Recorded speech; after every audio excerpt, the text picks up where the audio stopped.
की आपल्या घरामध्ये वयामध्ये आलेला मुलगा आणि मुलगी हिची सुरक्षितता धोक्यात आलेली आहे।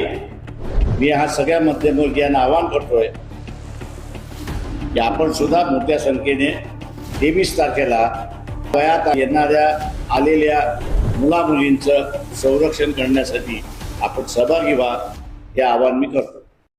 नमस्कार मित्रांनो, आज आपण प्रकाश आंबेडकर यांनी केलेल्या एका महत्त्वाच्या अहवालाबद्दल थोडक्यात माहिती जाणून घेणार आहोत। वंचित बहुजन आघाडीचे राष्ट्रीय अध्यक्ष प्रकाश आंबेडकर यांनी जाहीर केले आहे की जे लोक सतत चारित्र्य, संस्कृती आणि राष्ट्रभक्तीच्या गोष्टी करतात त्या RSSला जाब विचारण्यासाठी नागपूर येथील RSS मुख्यालयावर धरणे आंदोलन करण्यात येणार आहे। हे आंदोलन 23 मार्च 2026 रोजी नागपूर येथे आयोजित करण्यात आले आहे। या आंदोलनात मोठ्या संख्येने नागरिकांनी सहभागी व्हावे असे आवाहन करण्यात आले आहे। प्रकाश आंबेडकर यांनी आपल्या वक्तव्यात आंतरराष्ट्रीय स्तरावर चर्चेत असलेल्या जेफ्री एप्स्टीन प्रकरणात उल्लेख केला।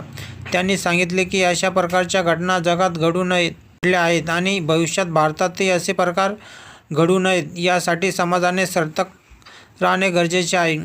त्यांच्या मते विशेषतः मध्यमवर्गीय कुटुंबांनी आपल्या घरातील वयात आलेल्या मुलामुलींच्या सुरक्षेबाबत जागरूक राहणे आवश्यक आहे। समाजातील नैतिकता आणि सुरक्षिततेच्या प्रश्नावर आवाज उठवण्यासाठी नागरिकांनी एकत्र येणे गरजेचे असल्याचे त्यांनी म्हटले आहे।